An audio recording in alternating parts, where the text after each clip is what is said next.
Welcome to week 3's challenge. This week it's all about desserts. Sometimes many of us don't like making them, but we certainly like eating them. What I've tried to do for you guys today is to keep things fairly simple. When I was growing up, I used to go around to my nana's place all the time, weekends, have a feed, and the dessert would always be a Pavlova, and I was always amazed at how delicious it was. But what I didn't understand was that you could do a lot with it. It's a simple recipe. Okay, but it's all about putting a little bit of you into that dessert. So we're going to do that today by using a whole lot of different ingredients to place onto the top. This is a little different than most pavs that you'd make. Make sure you've got mum and dad at home ready for action, because they're going to need to get out your big mixer. If you don't have a mixer like this, you can use your handheld mixers, but you're going to have to stand there for 15 minutes exactly. Okay, so into this recipe, it all goes in at once. We have 1.5 cups of caster sugar, straight in. A dessert spoon of corn flour, that goes straight in. We have a teaspoon of malt vinegar. If you don't have malt vinegar at home, use any vinegar. You can even use balsamic vinegar, white vinegar, any vinegar. And a teaspoon of vanilla extract. I like to use the extract because I love the vanilla beans. That goes straight in there. Okay, make sure you use it all. That vanilla taste is delicious. And finally, 3 egg whites. Quite a task to take the egg yolk out of there without getting any shell or any yolk. If you do get any yolk in there, you have to start again, so make sure you have 2 bowls, no problem. That goes straight in. Now, the main thing to remember here, one more ingredient, and that is 4 tablespoons of hot water. It has to be straight out of the jug. Get mum and dad to boil the jug, 4 tablespoons straight in, and that will stabilise everything, because usually you wouldn't throw it all in one go. That goes in. Straight on, 15 minutes exactly.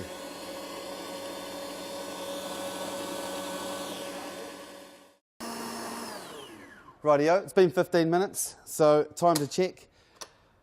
And the best way to do that, I reckon, is to carefully take that out, and if that goes on top of your head and doesn't fall on you, then you're doing a pretty good job. So that's 15 minutes with that egg, and it is solid, okay? So make sure you bang as much of that off as you can. Trying not to get it everywhere. If it does go somewhere, just have a taste.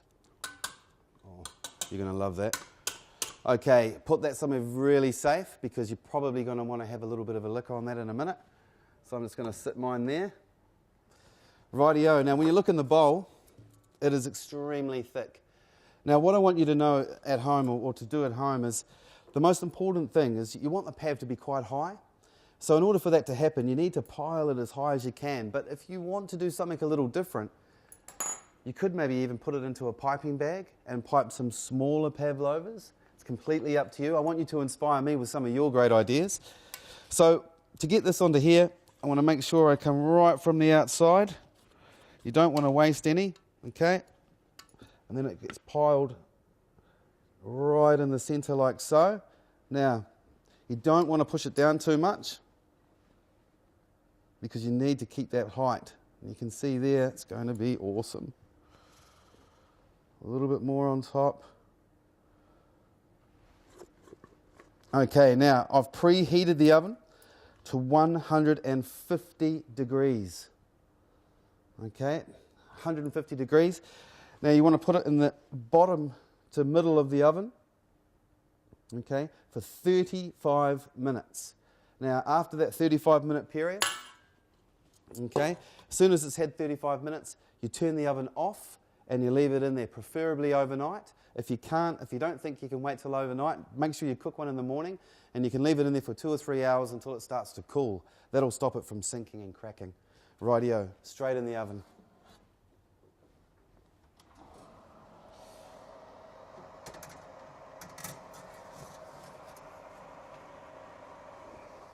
Okay, so that's going to be in there for 35 minutes. So to speed things up, I've prepared a couple earlier. Now what I've tried to do is show you a couple of different options here.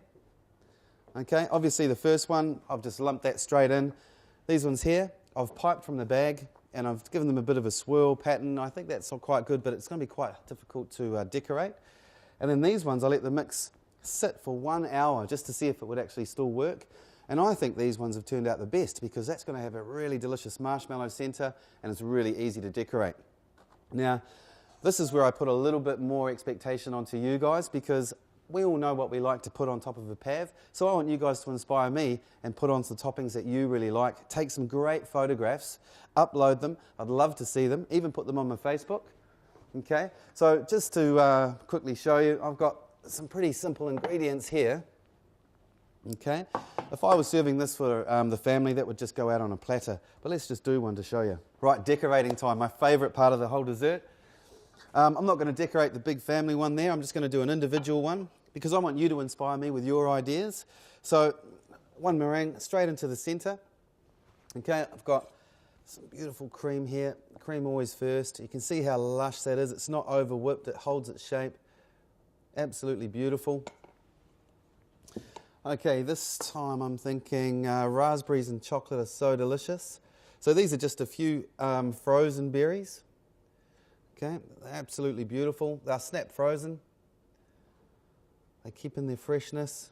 Okay, and as they start to thaw out, the juices will start to come out. They'll go over that cream. It'll be absolutely beautiful. I really like almonds as well, so I'm just going to decorate that with a few almonds. And I'm even thinking a little bit of chocolate over the top.